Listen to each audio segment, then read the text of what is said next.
Hi నమస్తే, welcome to Myra media. నేను మీ కేవీఆర్.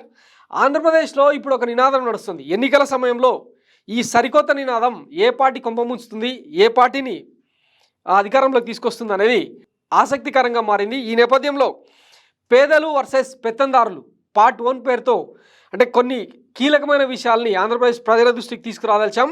ఈ పేదలు వర్సెస్ పెత్తందారులు అన్న నినాదం ఎందుకు పుట్టింది అంటే, పేదల వైపు జగన్ ఉన్నారని వైసీపీ అంటుంటే, పెత్తందారుల వైపు చంద్రబాబు అండ్ కో ఉన్నారని జగన్ క్యాంపు ఆరోపిస్తుందన్నమాట. ఇంతకు వాస్తవం ఏంటనేది ఇప్పుడు పార్ట్ 1లో కేవలం 2 అంశాల మీద చూద్దాం. విద్యా వైద్యను జగన్ ఎట్లా సంస్కరించారు, గతంలో చంద్రబాబు ఉన్నప్పుడు ఈ 2 రంగాలు ఏమైపోయినాయి అన్నది డీటెయిల్గా తెలుసుకునే ప్రయత్నం చేద్దాం. ముందుగా విద్యారంగాన్ని తీసుకుంటే, విద్యారంగంలో టీడీపీ చంద్రబాబు నాయుడు ఏమైనా సంస్కరణలు చేశారా అంటే ఏమీ లేదు. స్కూల్స్ అన్నీ నిర్వీర్యమైపోయినాయి. ప్రైవేట్ వ్యవస్థ పుట్టుకొచ్చి మధ్యతరగతి ప్రజల ఆస్తులు, పిల్లల చదువులకు హారతి కర్పూరం అయ్యాయి. బడుగు బలహీన వర్గాలు అంటే ఎస్సీలు, ఎస్టీలు, బీసీలు, ఓసీలోని పేదలు విద్యకు దూరం అయ్యారు. ప్రభుత్వ స్కూల్స్లో చదువు లేదు, ప్రైవేట్ కార్పొరేట్ స్కూల్స్లో విద్యను కొనలేరు. దీంతో ఏపీలో డ్రాప్అవుట్స్ పెరిగినాయి. విద్య అనేది అందని ద్రాక్షగా పెత్తందారులకు మాత్రమే చదువుకునే విజ్ఞానంగా మారిపోయింది చంద్రబాబు హయాంలో. దీనికి సాక్ష్యం నారాయణ, చైతన్య, భాష్యం, ఎన్ఆర్ఐ లాంటి స్కూల్సే. ఇక ఇదే విద్య విషయానికి వస్తే, సీఎంగా వైఎస్ జగన్ అధికారంలోకి వచ్చినాక ఏం చేశారన్నది ఇప్పుడు చూద్దాం. వైఎస్ఆర్ కాంగ్రెస్ పార్టీ హయాంలో జగన్ ప్రభుత్వంలో స్కూల్స్ బాగు చేయడమే కాకుండా నాడు నేడు స్కీమ్స్ కింద కోవిడ్ టైంలో నుంచే స్కూల్స్ను బాగు చేయడం మొదలైంది. ఇంగ్లీష్ మీడియం స్కూల్సు, ఈ కాలానికి తగ్గట్టు డిజిటల్ విధానం, పిల్లలకు ట్యాబ్స్, హాజరు శాతం, పిల్లలను చదివిస్తే ఆ పిల్లల తల్లికి అమ్మఒడి కింద 15,000 రూపాయలు, గోరుముద్ద కింద అద్భుతమైన పౌష్టికాహారం, పిల్లలు ఎంతవరకు చదువుకుంటే అంతవరకు చదివించే బాధ్యత ప్రభుత్వమే తీసుకుంది. ఇంటర్ డిగ్రీ స్టూడెంట్స్కు విద్యా దీవెన, ఉచితంగా పుస్తకాలు, అందులోనూ ఇంగ్లీష్ తెలుగు భాషల్లో ప్రింట్ చేసిన పుస్తకాలు, ఉచిత యూనిఫామ్, ఉచిత షూస్, బ్యాగులు, స్టేషనరీ.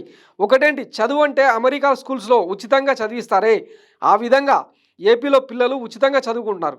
వీరిలో ఎస్సీ, ఎస్టీ, బీసీ మైనార్టీలే కాకుండా అగ్రవర్ణాల్లోని పేదలు 40% ఉండడం దేశ చరిత్రలోనే ఇదే ఫస్ట్ టైం.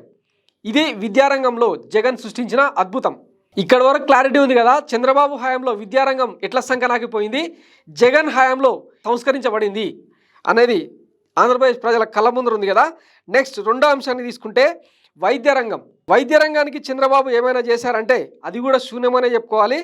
ప్రభుత్వ ఆసుపత్రులను నిర్వీర్యం చేసి ప్రైవేట్ కార్పొరేట్ ఆసుపత్రులకు రెడ్ కార్పెట్ పరిచారు.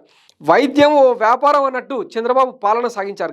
గ్రామాల్లోని పిహెచ్ సెంటర్లలో మందులు లేని రోజులు, ఎలుకలు తిరిగిన రోజులు చంద్రబాబు పాలనలో చూసిన జనం. అంతెందుకు, గుంటూరు ప్రభుత్వ ఆసుపత్రిలో ఎలుకలు కొరికి ఓ చిన్నారి చనిపోయిన ఘటన అప్పట్లో రాష్ట్రంలో పెద్ద సంచలనం.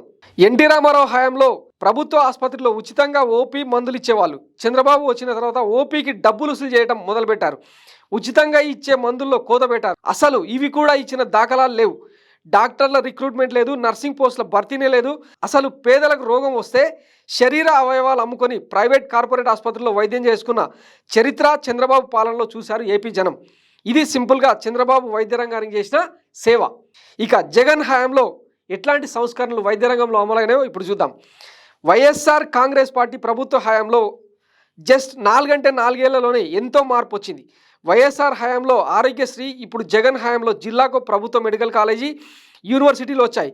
ప్రతి ఏటా 16,000 మంది డాక్టర్లను తయారు చేసే వ్యవస్థ పుట్టుకొచ్చింది. ఆరోగ్యశ్రీ వైద్య చికిత్స పరిమితి 25 లక్షలకు పెంచారు. ఉచితంగా ప్రతి రోగానికి చికిత్స.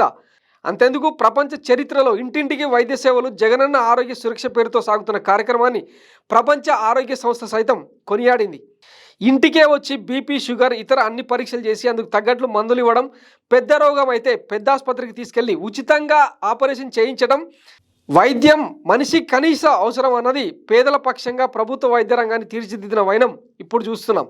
మొన్నటికి మొన్న జగనన్న ఆరోగ్య సురక్ష కింద ఆరోగ్యశ్రీ విధానం వల్ల హైదరాబాద్కు చెందిన శ్రీనివాసమూర్తి అనే వ్యక్తి తన ఆధార్ కార్డుని ఏపీకి మార్చుకుని మరీ ఆరోగ్యశ్రీ కొత్త కార్డుకు అప్లై చేసుకున్నాడు. ఎందుకు మామ అంటే, ఫ్యామిలీలో హెల్త్ ఇన్సూరెన్స్ ఏడాదికి 40,000 కడుతున్నాను, అదే ఏపీలో అయితే ఫ్రీ, ఇంకా మెడిసిన్స్ కూడా ఉచితంగా ఇస్తున్నారు. ఇప్పుడు ఏపీలోని ప్రభుత్వ ఆసుపత్రుల్లోనే అన్ని టెస్టులు ఉచితంగా చేస్తున్నారు. చాలా బాగుంది ఏపీలో వైద్యరంగం అని చెప్పాడు. ఇది ఎవరో చెప్తే నమ్మేవాళ్ళం కాదు, కానీ కల్లారా చూసి విన్న మాట కాబట్టి ఇది సత్యమని నమ్ముతున్నాం. నిజం లేట్ కావచ్చు, ఇది ఒక్కసారి మనస్సుకు ఎక్కితే చచ్చే వరకు పోదు, చచ్చినా నిలిచే ఉంటుంది. ఇప్పుడు జగన్ కూడా అదే చేస్తున్నారు కదా. ప్రతి ఇంట్లో నా ఫోటో ఉండాలని, నిజంగా ఏపీలోని ప్రతి పేదోడి ఇంట్లోనే కాదు, నిజంగా వైఎస్ జగన్ పాలన ఎట్లా ఉందంటే ప్రతి ఇంట్లో నా ఫోటో ఉండాలన్న తపన ఆయనకుంది. కానీ ఆయన ఫోటో ఆంధ్రప్రదేశ్ ప్రజల గుండెల్లో పెట్టుకుంటున్నారు. ఇప్పుడు అంతలా విద్యా వైద్య రంగాన్ని సంస్కరించాడు జగన్.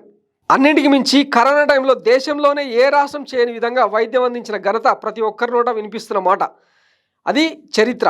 సో విద్యా వైద్య రంగంలో చంద్రబాబు ఆ రెండు రంగాల్ని ఎట్లా సంకనాగించి కార్పొరేట్ వ్యక్తుల చేతిలో పెట్టారో, ఆ రంగాల్నే పేదలకు, బడుగు బలహీన వర్గాలకు జగన్ ఎలా దగ్గర చేశాడో, ఎలాంటి సంస్కరణలు అమలు చేస్తున్నారో ఇప్పుడు ఆంధ్రప్రదేశ్ ప్రజల కళ్ళ ముందు ఉంది. ఇందుకే చెప్పేది, పేదలు వర్సెస్ పెత్తందారుల ప్రభుత్వం ఎట్లా ఉంటుంది, పాలన ఎట్లా ఉంటుంది అనేది ఆంధ్రప్రదేశ్ ప్రజల ముందర ఉంది. ఇక మీరిచ్చే తీర్పు అంతిమం అన్నమాట.